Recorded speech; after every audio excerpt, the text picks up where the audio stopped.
When you game with Alienware, you have the freedom to be anyone, whether it's a smooth-sounding narrator or the galaxy's most feared warrior. And the freedom to go anywhere in merely an instant. So no matter who you choose to be or where you choose to go, Alienware empowers you to defy boundaries and find freedom. Elevate your gameplay with the new Alienware X-Series laptops with 11th Gen Intel Core processors. Defy boundaries and start gaming now at Alienware.com.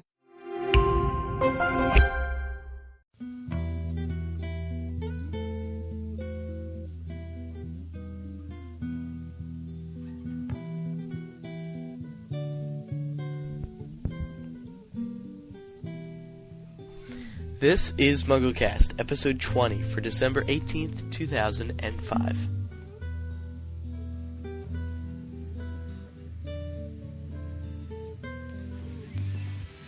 Hey everyone! Welcome to MuggleCast. I'm Ben Shane. I'm Andrew Sims. Micah Tannenbaum. I'm Laura Thompson. And still, after 10 weeks, I'm Jamie Lawrence. Hey, hold on a Brit is second. Back. I know. That's fine, but Micah, why did you go... Hold on. Micah, why did you go ahead of Laura? That's what I told him to do. Okay, Micah, go to the dungeon. You're out of here. Get out of my sight. Get out of my sight. Okay. Ben. Okay. Ben. How dare you? How dare you? Be it. Oh, jeez. Micah... We'll see how long you last. Okay, Micah, you don't have to go to the dungeon, but at least update us on this week's news. Thanks, Ben. Harry Potter and the Goblet of Fire has been shortlisted for a special effects Oscar. 6 other films are also in the running, including King Kong and The Chronicles of Narnia. 15-minute clip reels from each film will be screened for the Visual Effects Award nominating committee on January 25th. At this screening, members will vote to nominate 3 of the 7 films for Oscar consideration. Speaking of nominations, my personal favorite song from the Goblet of Fire soundtrack, Do the Hippogriff, is currently one of 42 tracks longlisted for an Oscar in the Best Original Song from a Motion Picture category. The final nominees will be announced on January 31st. Additionally, Harry Potter and the Goblet of Fire has been nominated for Best Family Film at the 2005 Critics' Choice Awards. Emma Watson and Dan Radcliffe have been nominated in the areas of Best Young Actress and Best Young Actor. The winners will be announced on January 9th on the WB Network. For all the latest Goblet of Fire screenshots, videos, and interviews, including ones with Dan Radcliffe on Dateline and Ralph Fiennes' appearance on The Tonight Show and in the New York Times, head over to MuggleNet's main page. Moving to Order of the Phoenix, Harry Potter Fan Zone has heard from Enchantment Casting, a British casting agency which represents young actors, that the role of Nymphadora Tonks has been filled. Apparently the role was filled right after casting began. Also, casting for the younger versions of Lily, Snape, Lupin, James, and Sirius is now in its final stages.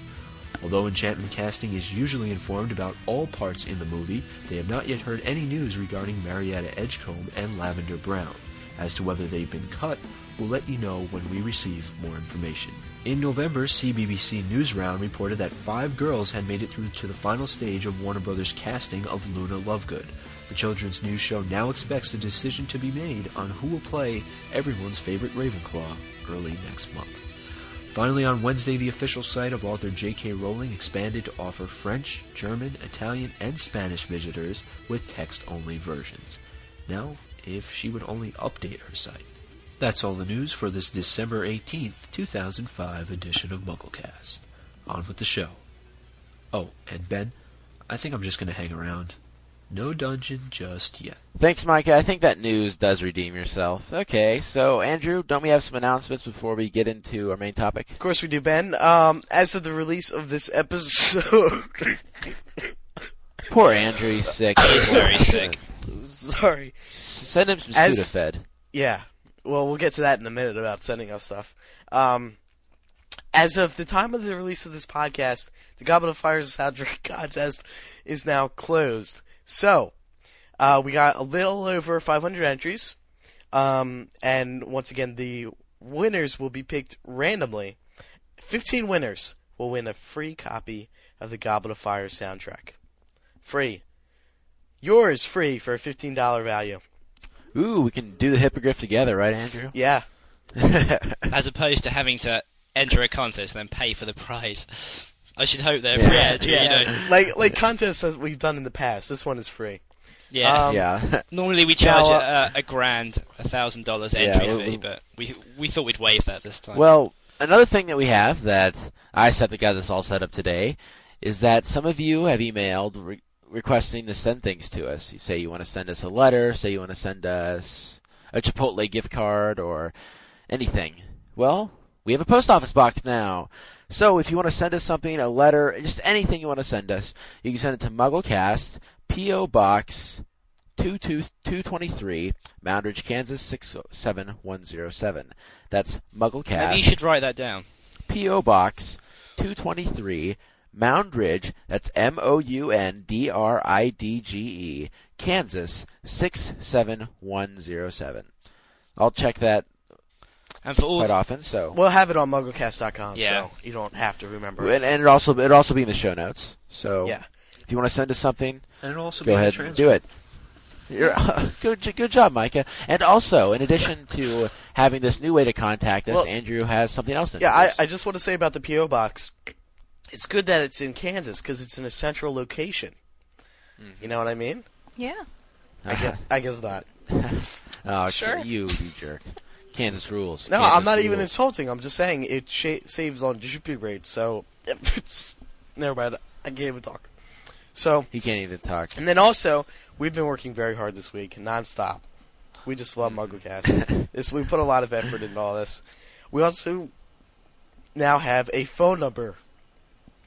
A phone number to call us and leave voicemails, because one of the biggest complaints that we've gotten is that, oh my god, I don't have a microphone. How do I do it? Well, you all have a phone.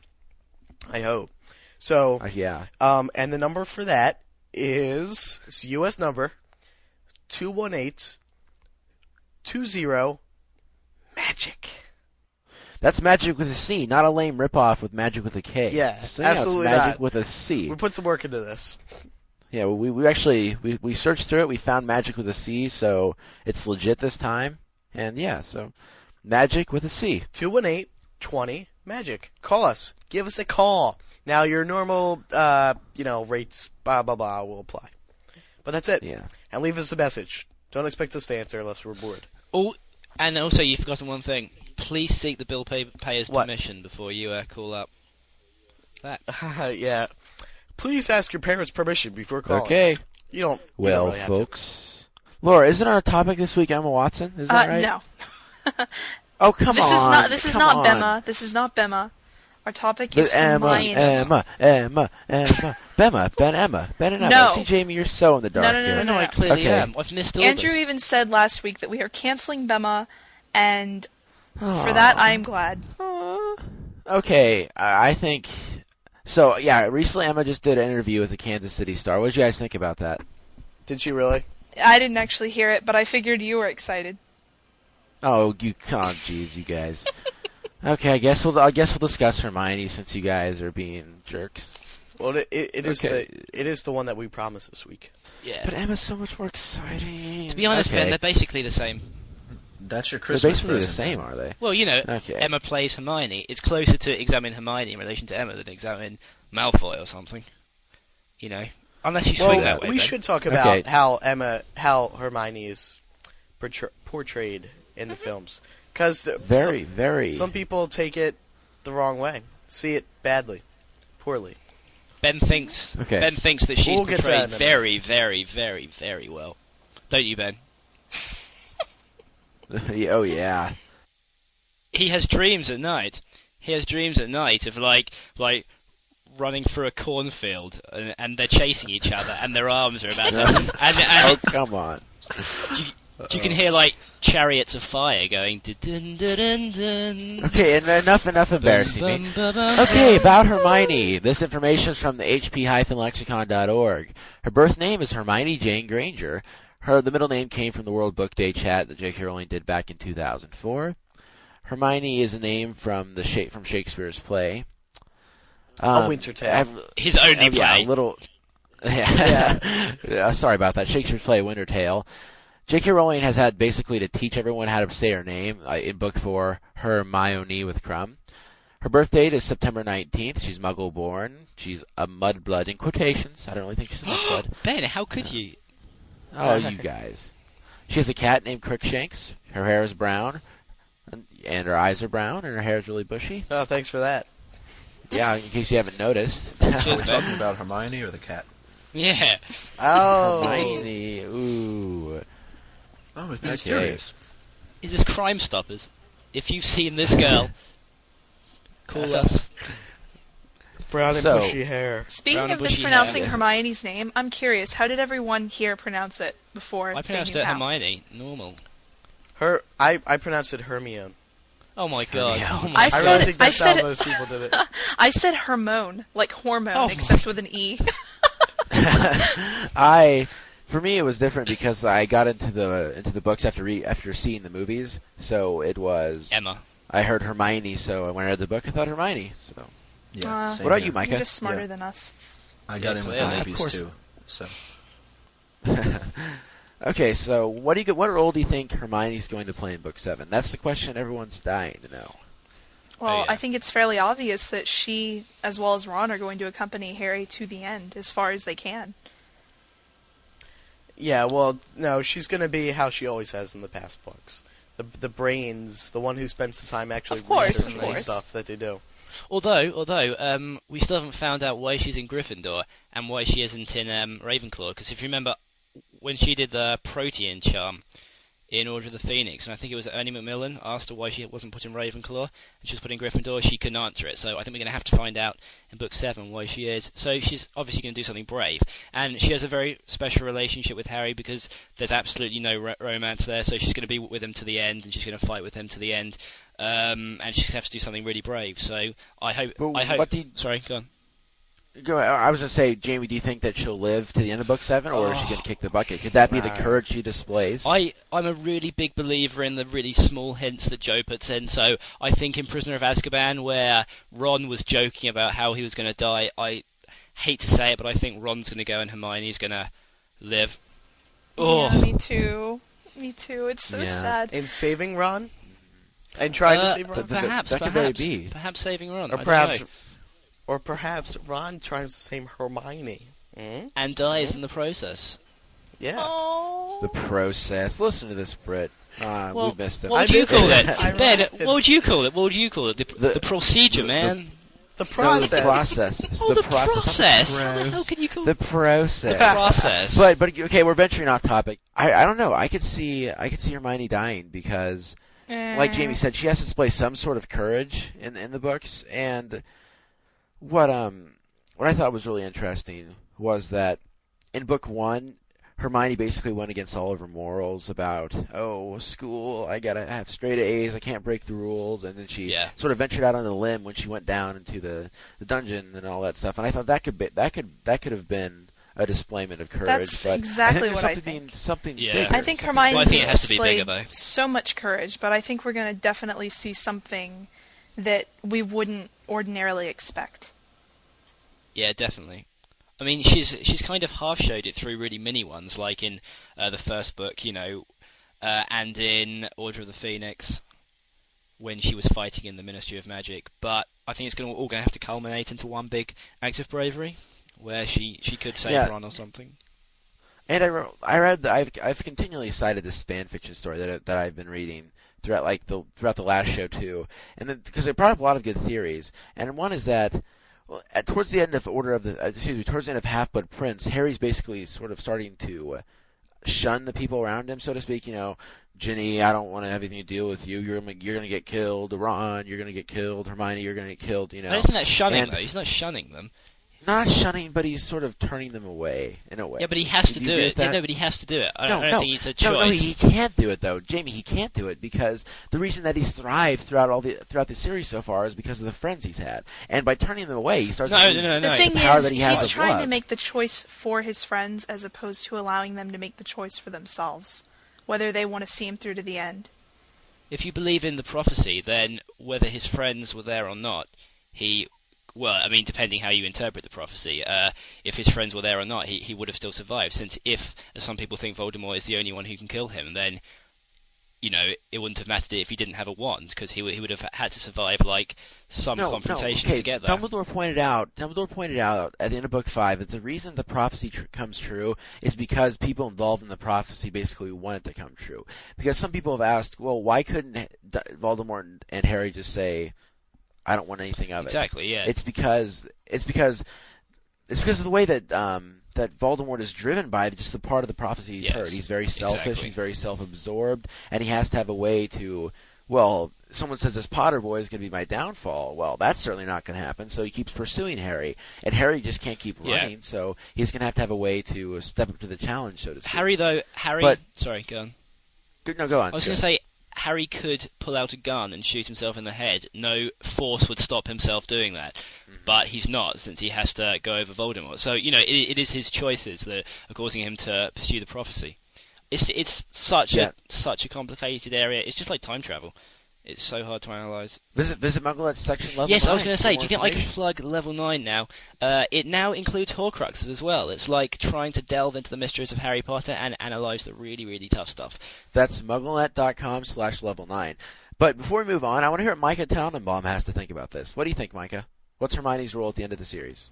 Well, I think she's going to be instrumental in locating the Horcruxes. I think that she has an important role to play there, like you guys were saying before.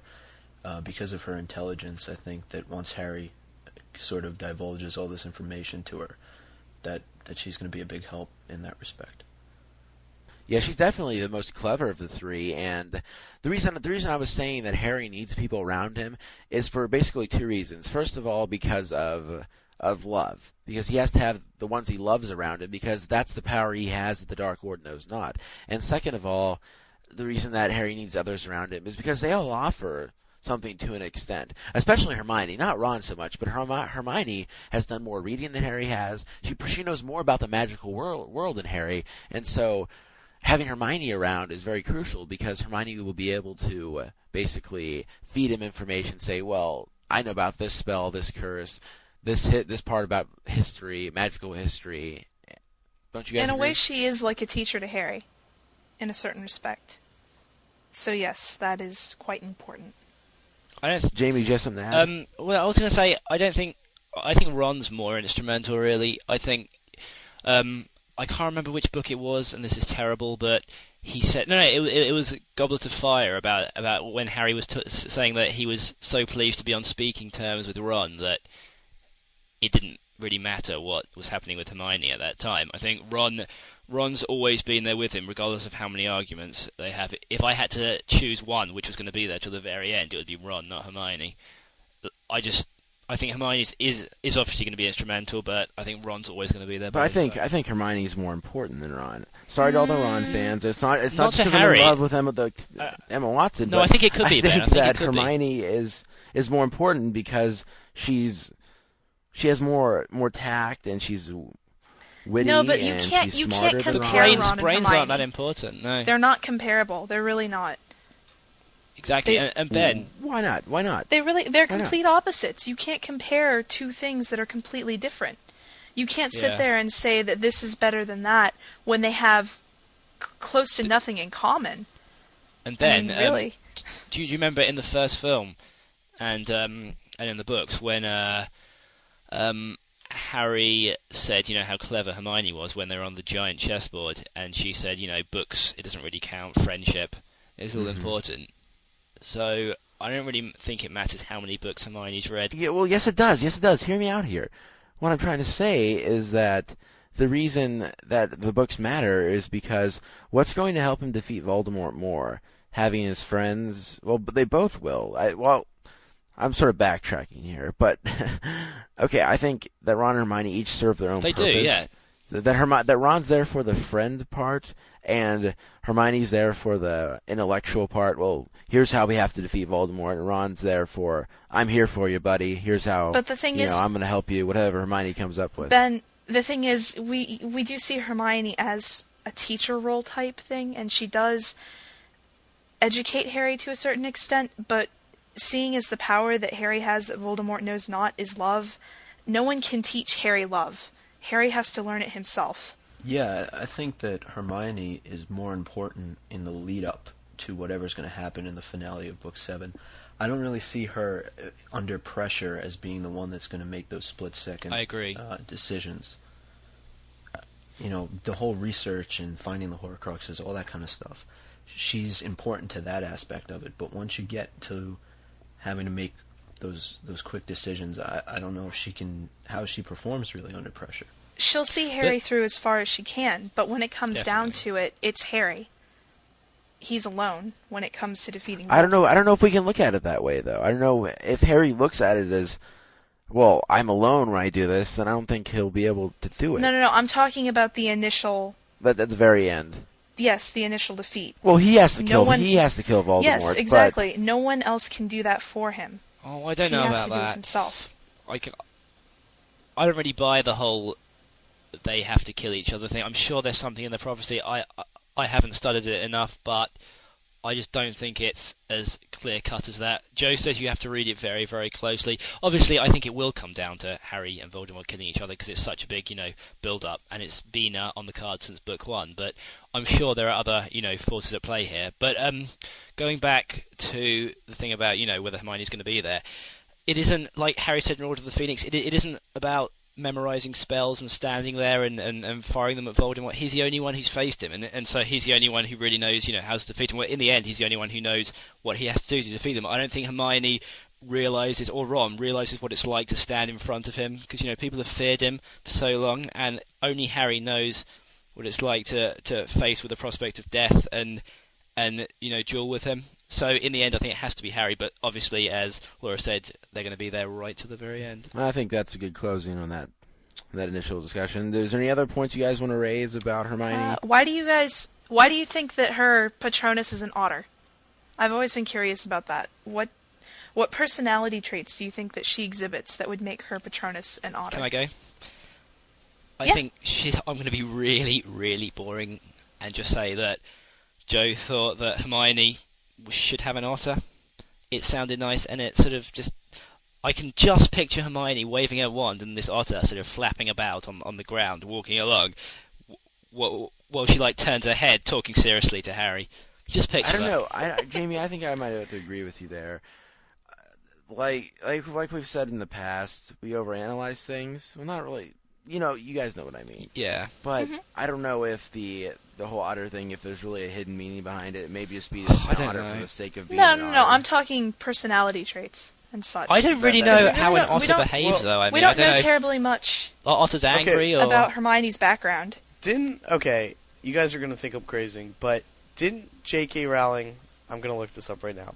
Didn't J.K. Rowling I know she said say something... that she liked otters as one of her favorite animals? Yeah, it seems like that, and she always talks about how Hermione was like her. Yeah, exactly. That could be it. So, Simple. Yeah. And I'm not a scientist or anything, but isn't there a relation between an otter and a weasel somewhere along the line? Is there? Oh, it would make sense. Oh my god, that's amazing! Oh my god! Oh my gosh, Micah Tannenbaum has discovered the key to the Harry Potter shipping series. Do you guys see this? Fans, send a letter to the P.O. box. Give us a call. Fan mail. Give us a call. Oh my god. 218-20 magic. No, seriously though, he makes a good point. Awesome That point. is true. That is true. Now I'm gonna have That's to look really that cool. up. Let me look. I'm gonna do Google image searches and compare. Can we have 10 seconds of silence to appreciate that amazing revelation by Micah? Ugh. Nobody Google image search weasel. I'm sorry I mentioned that. Really? I'm doing it right now, of course. So Micah, that's a very ingenious theory. I'm impressed. Did you have something else to add about it? You're onto something here. You have pioneered this new shipping theory. Yeah. Here. Okay. Wait. This is. Oh, the shippers are going to be. This is on the BigBlueBus.com. We're gonna hear this on the Harmony podcast. Yeah. Sea otters may be similar to seals on the outside, but they are not closely related. Sea otters are related to the weasel family, but they share the sea with the seals. Yeah. I guess that's for like a fifth grade reading level. Micah, are you J.K. Rowling? I am. Yeah, I swear. Did you know that, Ben? Listen to this kid. Didn't you know that? Huh? Of course he is. Yeah, I was just on Skype with Joe the other day. Yeah. You've been kept in the dark. You mean don't steal John's jokes. They're bad enough as they are. Who's John? Okay, do you guys think that there's really any question that Hermione is going to end up with Ron? No. Although Any I have question this, about this Hermione point- ending up with Ron? No. I have this horrible feeling that it's going to. Well, no, I mean I don't think it is, but I could see it happening. It being some kind of tragedy where they admit their undying love to each other just as Ron dies. I hope it isn't going to end like that, and I don't think Joe would do that to us actually. But you never know. I don't know.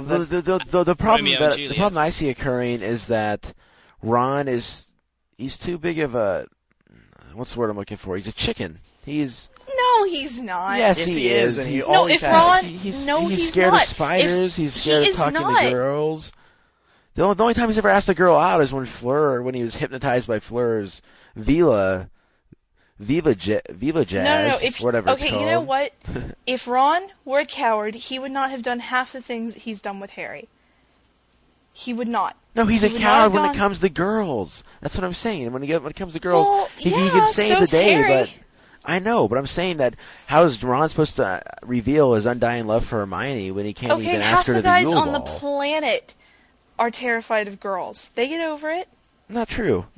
I'm not. Yeah, true. You guys hear me talk about Emma. I'm not terrified of anyone. I'm Ben Shane. Yeah, you- BenShane.com. Right, well, we'll get you face to face with Emma and see what happens. Oh, nothing will happen. But I'm the lucky point I'm for trying to you. make is that the only reason I wouldn't see the relationship happening right away is because the whole. Well, of course it hasn't happened right away. It's been I'm 6 talking years. about book 7 when we get into book Well, no, 7. it's not going to be straight off, and I don't even And of think we're course going they to have see all other that much of it. they have other things I think- to worry about. Yeah, exactly. I think if both of them live, which I think it's very possible that Ron's going to die, but if they both live, that they're going to get together at the very end. And then she said she was going to write an epilogue letting us know what happened to everyone. So if they grow up and get married and have loads of kids, then we'll find out. But it's not going to be a huge part of the storyline.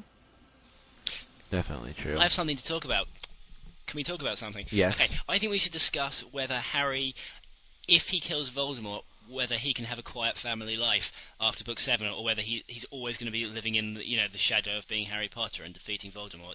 Like, do you think he can like get married and settle down and have children and just live a normal life, or can't he? Take the floor, somebody. I think he could get married and he could have kids and stuff, but I don't think his life will ever be normal. No, I agree. Yeah. I think it's always going to be there. It's kind of like, what's the word I'm looking for when actors are always known, like Mark Hamill, Luke Skywalker. Yeah. He's always, whenever you see the movie, like, hey, that's Luke Skywalker. And some people think the same thing's going to happen to Daniel Radcliffe. People will say, oh, what's Harry Potter doing in this movie? It's entirely possible. Well, I mean, like, when you say living a normal life, do you mean not being recognized on the streets, stuff like that? Because if he kills off Voldemort, he won't have to be worried about that anymore. So in that sense, he won't be constantly having this on his mind, and his scar won't burn and all that. But I think he'll lead a normal life. It'll just be, oh, you're Harry Potter, you're that guy. Cool. Well, no. Look at it after, before. Look at it before Voldemort came back. Whenever he got on the train, everyone was trying to look at his scar. Whatever battle scars he has from Voldemort, if he survives the final battle, then it's going to end up the same way. They're going to say, well, does he have the new scar, or does he have this, or does he have? Well, it's just getting Not to recognized. mention, there's always going to be a little bit of fear there. I think people are always going to have that little bit of fear about Harry being powerful enough to defeat Voldemort. There's always the possibility that he could rise up and become the same thing. The thing is, though, he's like more than famous. It isn't just fame. He isn't like a celebrity. He's like, I mean, I can't think of a word for it, but I think it extends beyond just like, oh, hey, you're something, can I have your autograph? It's just he's a phenom. Is that a weird word? A phenom? I don't know. Phenom. Phenomenon. A phenomenon. A phenom. Is that a word? A phenom? It sounds like Female? a type of water. Are you calling animal. Harry a girl? I think it's short for phenomenon. I think you're good. Yeah, Don't worry it's about it. a phenomenon, especially a remarkable or outstanding person. Yeah, Harry Potter's a phenom. There you go. In the Wizarding world. I found the word for it. Okay, guys. Well, is there anything more to add about Hermione? Yes, there's Do you plenty think to add. Well, then tell me something. just Tell can't me think something of new it. about her. I don't know. I just see. Some mudblood. Yeah, why was she so hurt when Draco said that to her? She wasn't in the book. Yeah, she wasn't in the book. No, yeah, in in the book, she didn't didn't know what it was. was. She said, "What's some mudblood?" Oh, yeah, she just didn't know what it was. Because Ron reacted. In the movie, she's like, it means dirty blood. Why is Dirty Draco blood." so obsessed with Hermione being a mudblood as well? Think how many. Yeah. Oh, I shouldn't say that word so readily, but think how many of them there are at Hogwarts. And I mean, although the dialogue centers on Harry and his group of friends, still you'd expect him to concentrate on all of them, not just Hermione specifically. Oh, perhaps he has a thing for her. I just Love-hate thing. I think he's threatened by her. I think he feels very threatened by Yeah. her because we saw in Chamber of Secrets that Lucius was getting on to him for having lower exam results than her. exactly. And on top Yep. of the fact that she's Harry's best friend, I think he's extremely threatened by her. I think it's Lucius that's drilling it into Draco's mind. Yeah. That you have to hate this girl. She's not wizard born. Are you kidding me? Like that. It's all how they're raised. I agree with you, dude. How about we talk about Emma for a little bit, because Hermione in the movies is portrayed differently than she really is in the books. Mostly her looks. Oh, That yeah. rhymes. Yeah. Ben likes Definitely. these looks. Well, obviously you do too. You were even confusing. You were calling Hermione Emma, Emma Hermione. I'm just trying to be mature, Ben. I'm gonna hold my personal thoughts to myself. Now, It's all right. I love you, But Emma. anyway, Emma, if you I- listen to this, I love you. yeah, okay. Ben, shut up. She in the movies, she looks like a beauty queen, which is completely she does. wrong. And I think, Laura, yeah, it elaborate. is. It really is. Because the Yule Ball scene was supposed to be a complete transformation.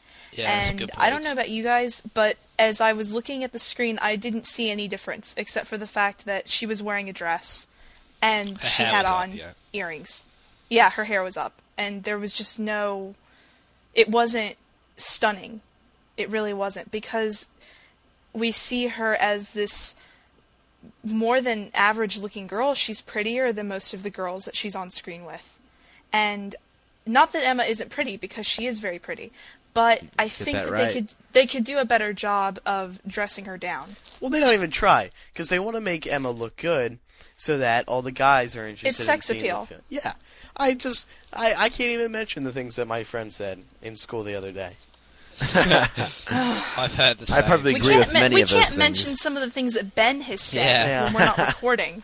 Yeah, Don't you think this comes down to do you think the book should? Sorry, do you think the film should completely mirror the books? Because there are so well, many that's an things. important thing that people are upset by. But Because a good portion of the fan base consists of girls, and they have this Emma in the movie who's looking very nice. Mighty fine. I was waiting The for that. reason that it bothers so many girls is because girls look to Hermione as a type of role model. Yeah. They see her as someone who has a great amount of power in the series, but she's not any... What's the best way to put this? A slut. She's more average. Yeah, exactly. She's someone you can identify with on several levels, and when you see her as someone who is just physically perfect, it's just... It kind of kills the image. And it's weird that how in the movie when Emma or Hermione said the line, "It's taking you this long. Maybe you should notice I'm a girl," and all this stuff. was that supposed to be a That- British accent? But that was absolutely Okay, it was atrocious. a poor attempt. A poor attempt Piss at it. poor. But Yeah, it when was. Emma said the line, about, well, Ron, maybe you should notice I'm a girl next time, then you kind of think, well, how can he not notice? Look how Exactly. good she looks. And because in the books, I think the attraction's supposed to be more of a they're attracted to personalities as opposed Yeah, not to to mention Ron doesn't know it. He's clueless. Definitely true. But I think Emma does a really good job portraying the personality. I think Yeah, it's I just agree. the problem that they've She's a prettied good her up actress. so much. She's a great actress. I think she's doing good job, really.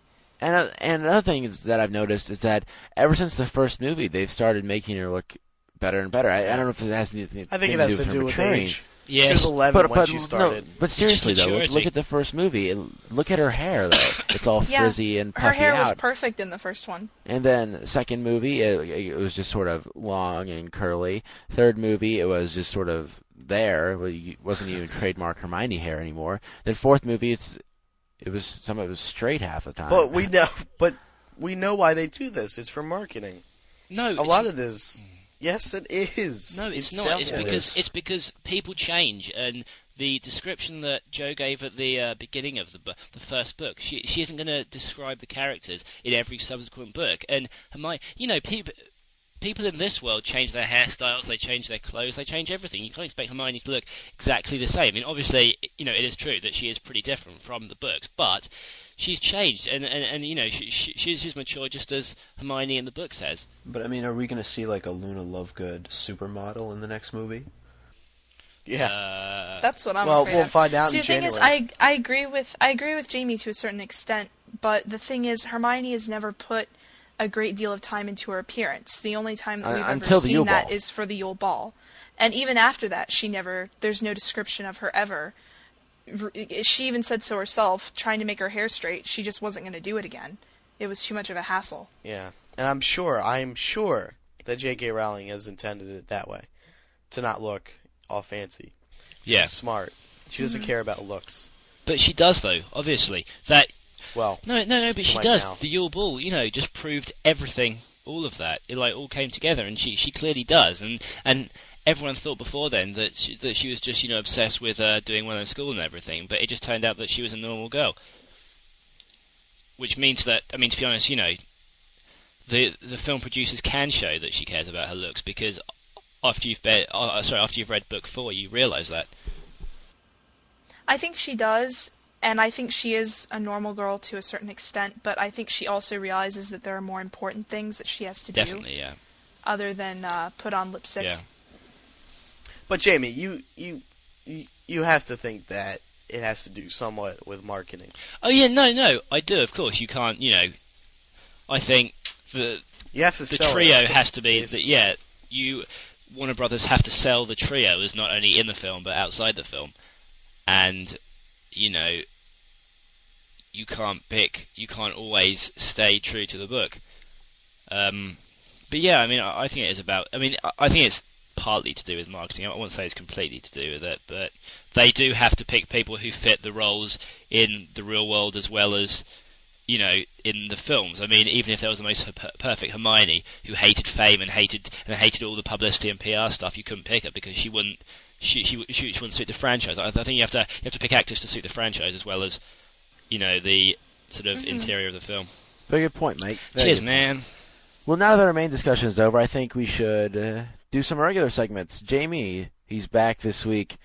Everybody, it's time for Jamie's British joke of the day. Thanks, man. Sorry. Okay, I haven't really had time to get a good one. I'll think about a good one, but I came up with... Well, somebody told me this one, so I thought I'd save it. Okay. There's this trial going on, and a skunk enters the room. What does the judge say? Well... P.U. No.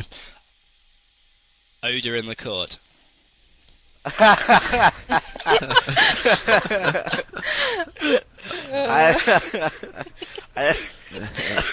I love how Jamie says the punchlines.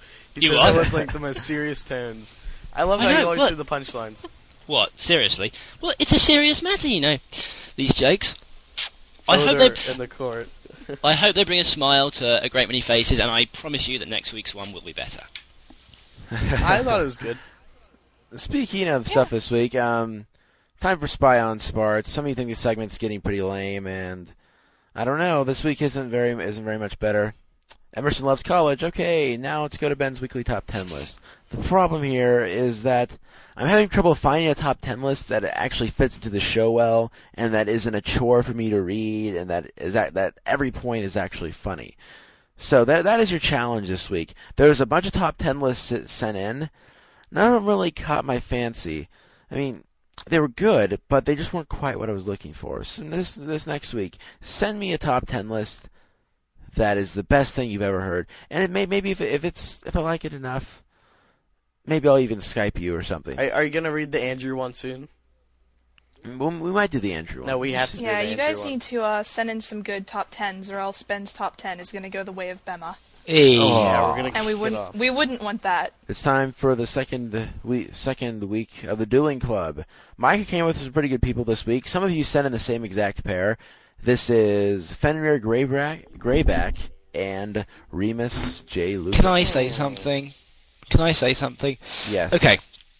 This just sort of popped into my head. I was going to say that Fenrir Greyback is, the most vicious werewolf alive and all that, and I think if it was just, like a one-on-one cage match with Lupin against Greyback, I think Greyback would tear him apart. But, I think that it all comes down to the same principle as Harry Voldemort and love, I think Greyback's a kind of less powerful, less superior Voldemort character.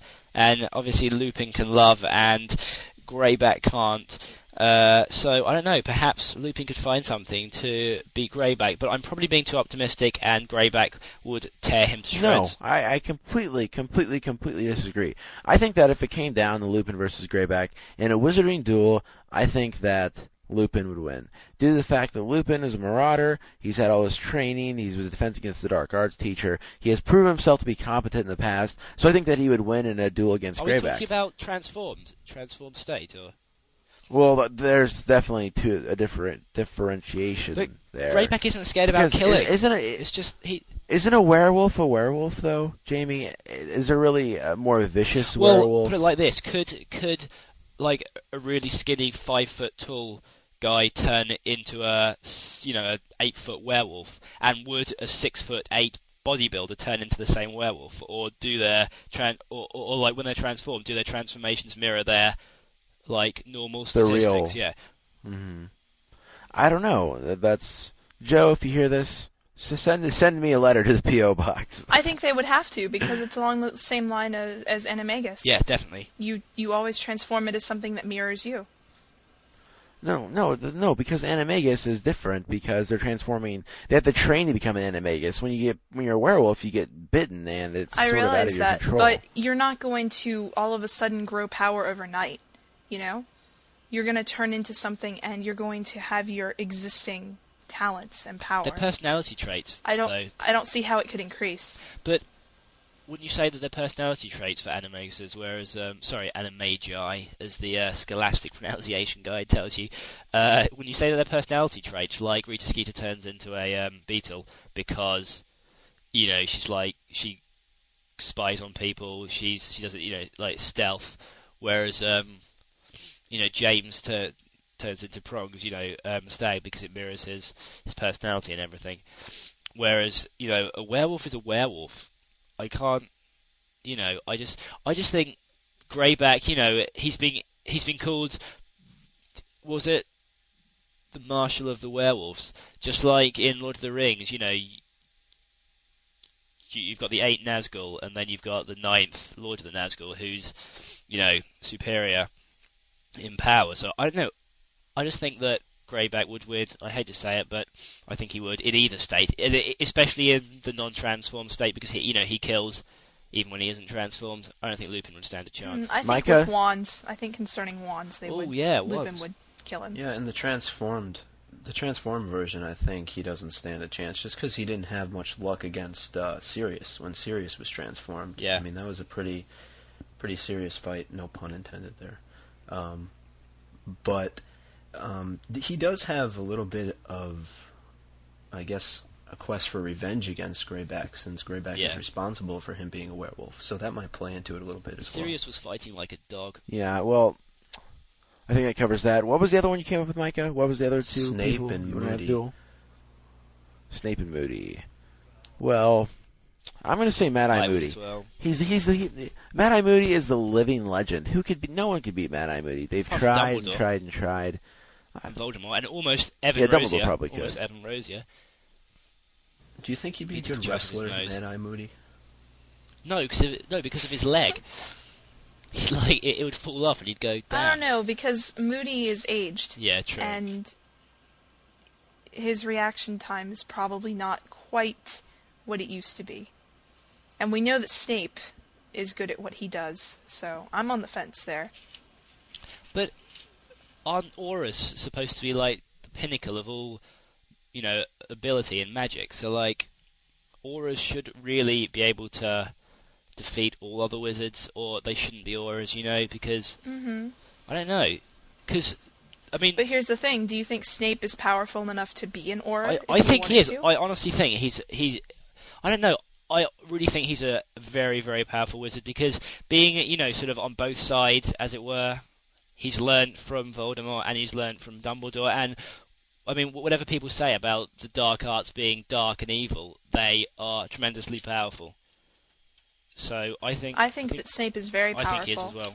I don't know if we've ever really seen him in action that much, have we? Besides when he killed Dumbledore, isn't that really pretty much it? Yeah, which is kind of scary because think about the potential he has. Do you think it takes a stronger Avada Kedavra curse to kill a more powerful wizard, though? Because I mean, it's already been shown that I don't know. I think a curse is a curse. Yeah, but I mean, there has to be a difference between like killing a small child and killing Dumbledore. Oh, that's definitely true. Because, well, I don't know. I think it has to deal with the other person's magical ability too, because their ability to deflect. Well, you can't deflect that curse, but to, if of course it's going to be harder to kill Dumbledore because he can apparate around, he can move around a lot more. He's a lot more agile than a newborn baby would be. Apart from Harry, of course. Yeah, apart from Harry. Harry didn't need any curses. He did. Yeah. I think I agree with you, Laura. I think Snape is ridiculously powerful, and I'm really interested to see what he's going to do in the next book. I think it's a good topic to discuss. The security at Gringotts coming in Book 7. Jamie, didn't you have something to say about this? Well, it was more general that I think Gringotts is a really interesting place. Like the goblins, I don't know how the good side maintain their allegiance to them. Like, I can imagine goblins, Hagrid said that they were very clever creatures, but they weren't very friendly, and that kind of just, brings up an image of Voldemort and his followers. Like, Voldemort's intensely clever, but obviously he's not that nice, to be fair. And I wouldn't... I mean, if I was Dumbledore and, I realised that Hogwarts was the safest place on Earth, I don't know why I'd keep the Philosopher's Stone in Gringotts in the first place. I mean, maybe, it was in transit and he had to keep it somewhere, but...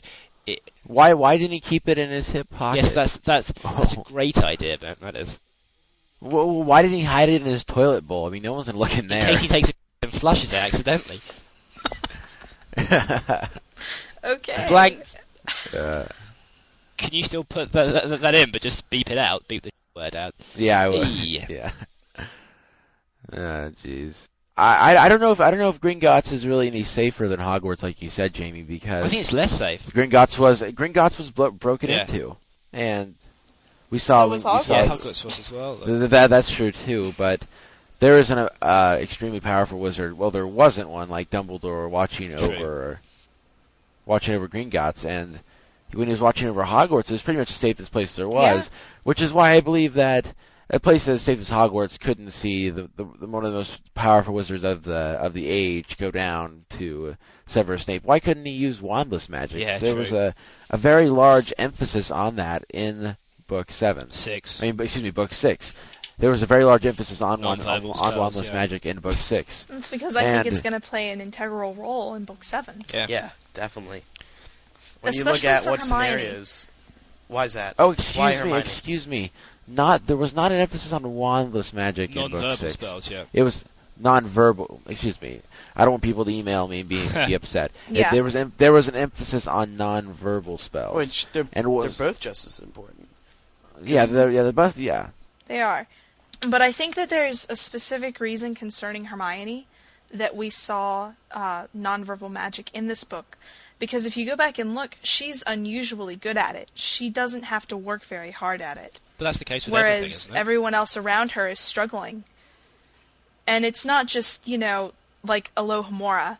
It's something that's very, very advanced. And I think it's going to play a key role Well, could you Laura? Do you think that you could perform one of the unforgivable curses using No.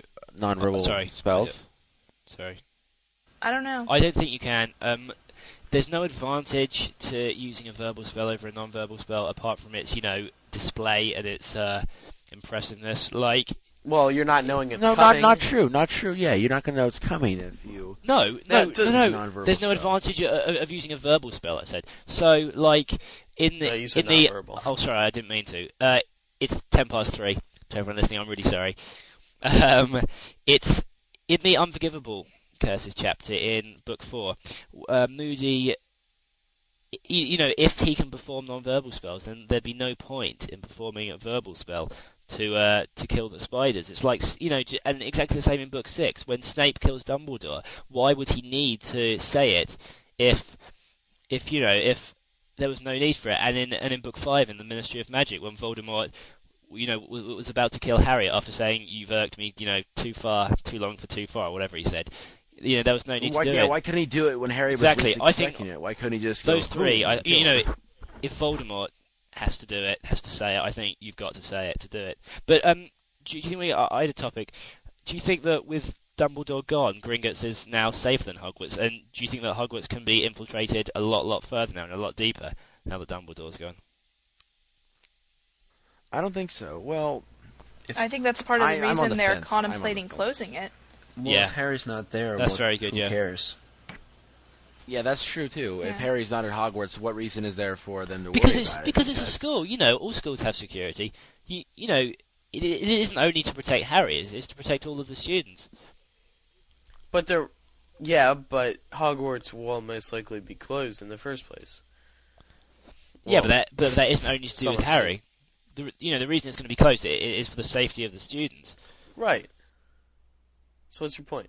I think the point he's trying to make is that Dumbledore added the safe watch around Hogwarts. Oh, That's probably the reason they didn't close it initially in Book 6, and with Book 7 coming, that they may have no choice but to close it because think about it.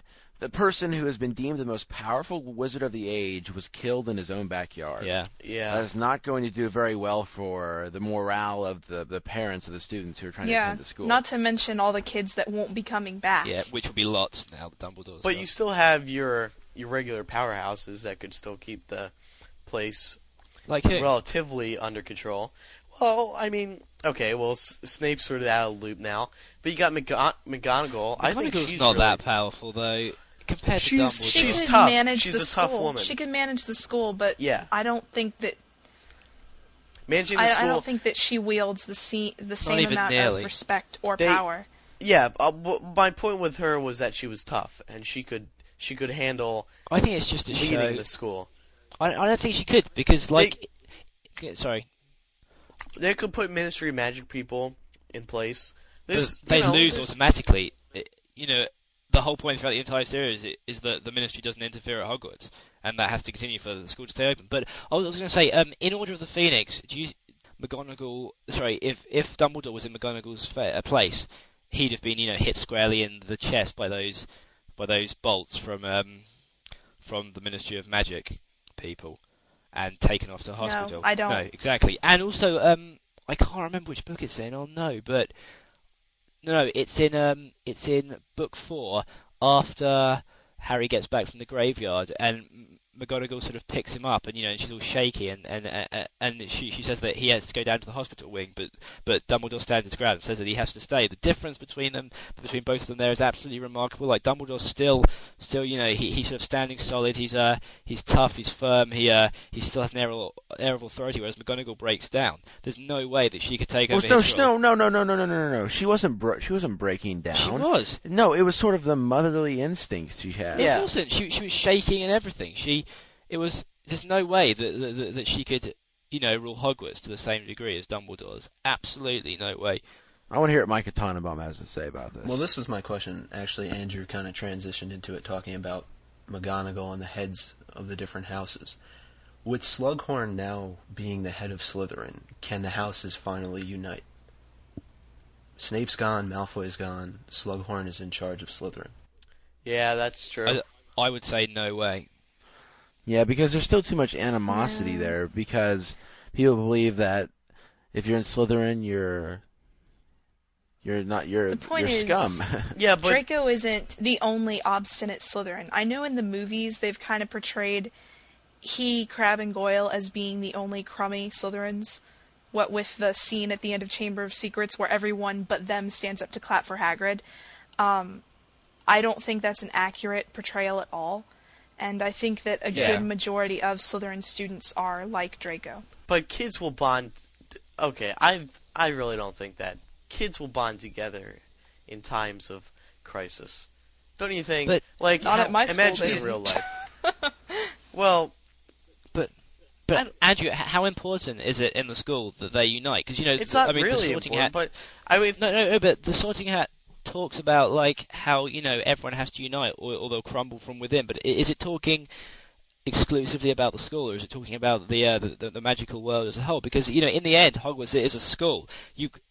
I would think it's talking about the they're school. all young. They're all young. Well, but everyone's so young though.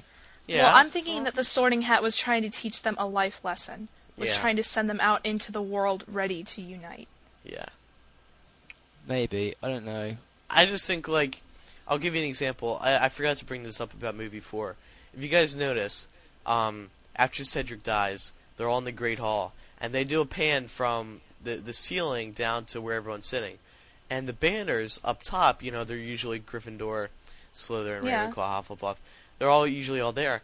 But when Cedric died, it was just all Hogwarts across it.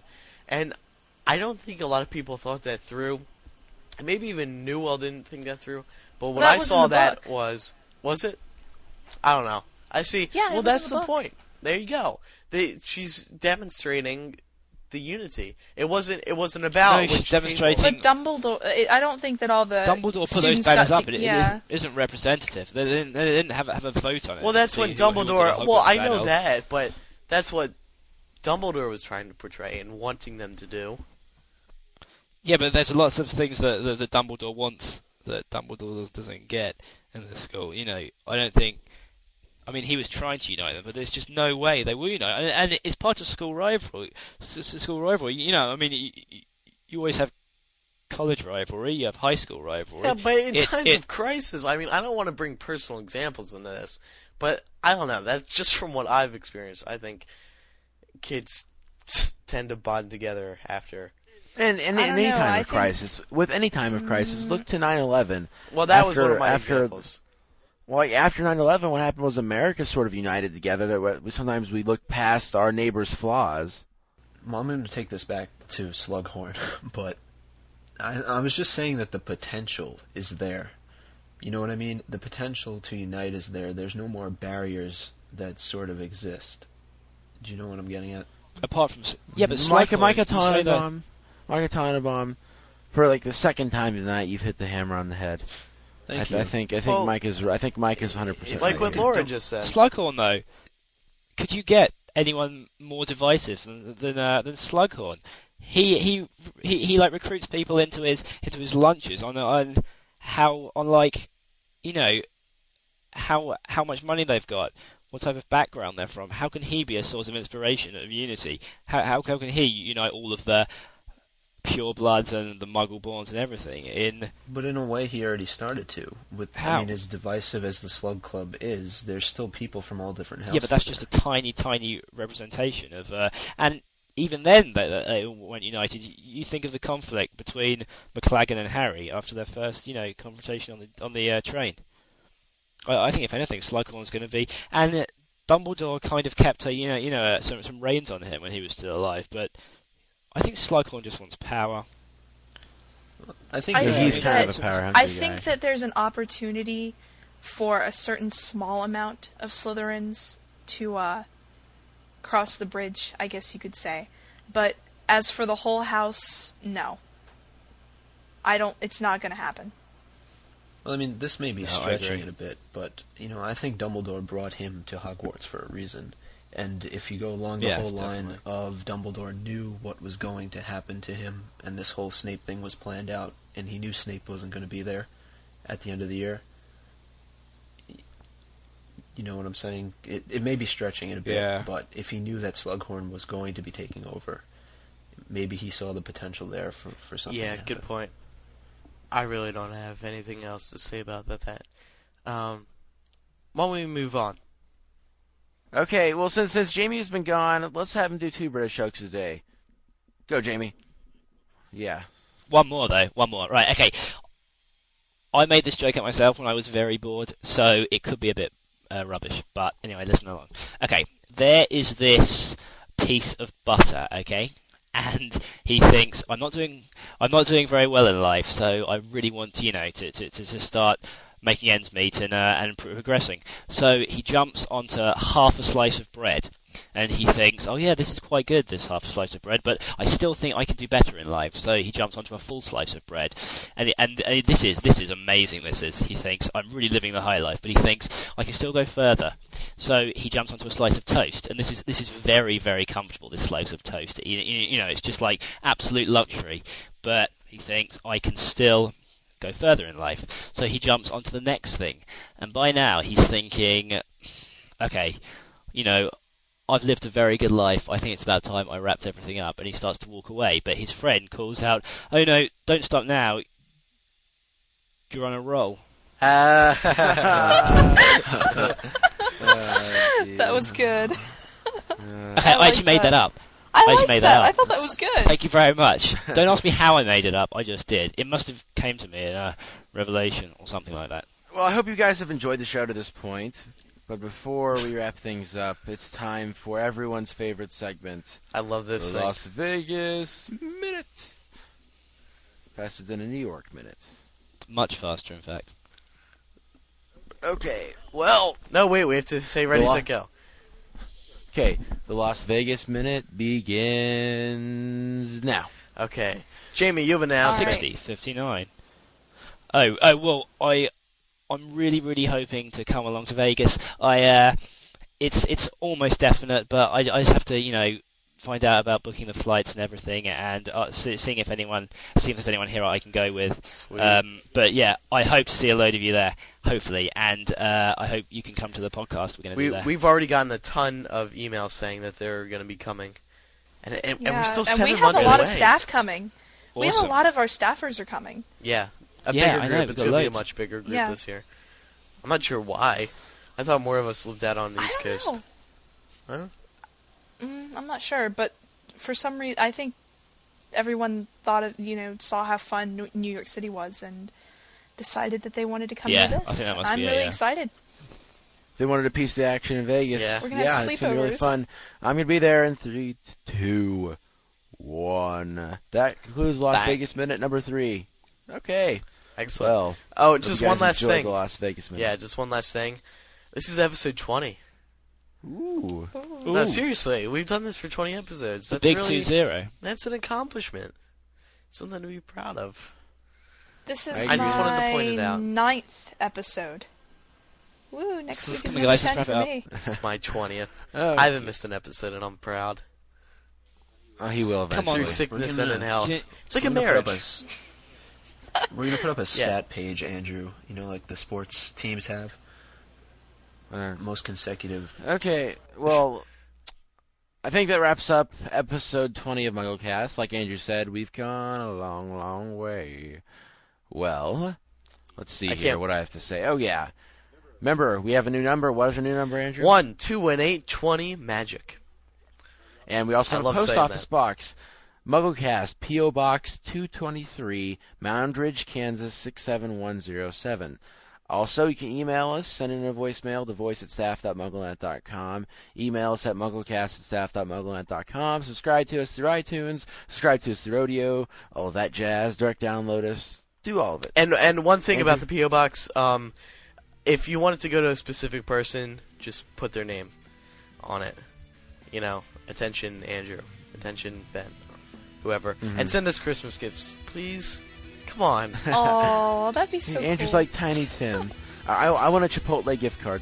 I want an iPod. Oh, guys. I'll buy you give an it up. iPod, Laura. Oh, thank you. Before we go, everybody, I'm BenShane.com. I'm AndrewSims.com. I'm Micah Tannenbaum, not.com. .org, actually. I'm Laura Thompson .net. EDU. You're definitely Okay. an EDU. Okay. We all know what Jamie is. .co.uk. Exactly. Oh yeah. And I'm Jamie Dot Lawrence. man. .man. .co.uk works better for you. No. Okay, Good fine. night, okay, everyone. .co.uk. Nah. Bye. Bye.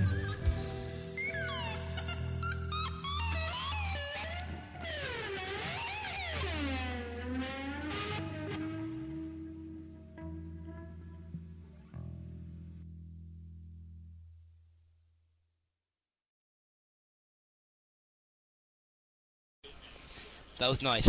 I like that. That was smooth. Yeah. Smooth as a baby's bottom. I should put that at the end. Yeah. I'll totally clean that clip at the end. Smooth as a baby's bottom. Yeah, but you're gonna have to MuggleCast. get the Smooth first as a bit in baby's as well. bottom. Otherwise, it sounds like I'm a paedophile. Yeah. Oh, what? Pedophile. You mean pedophile?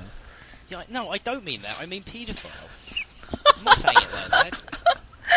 Pedophile. Paedophile. It sounds like What you didn't Okay. know about your favorite MuggleCaster. Yeah. Okay, shh. He likes little boys. If you want to stop the flu and that nasty coronavirus too, be careful how you share and wash your hands with care. Yeah. Don't bug me. Don't forget the soap. Don't bug me. Tell all those bugs no. Hey, you bugs. Don't bug me. How do you prevent the flu and coronavirus too? Wear a mask and keep your distance from others. Wash your hands as often as possible and get a flu shot for the flu. Sponsored by Mountainside Medical Center and Montclair Department of Health and Human Services.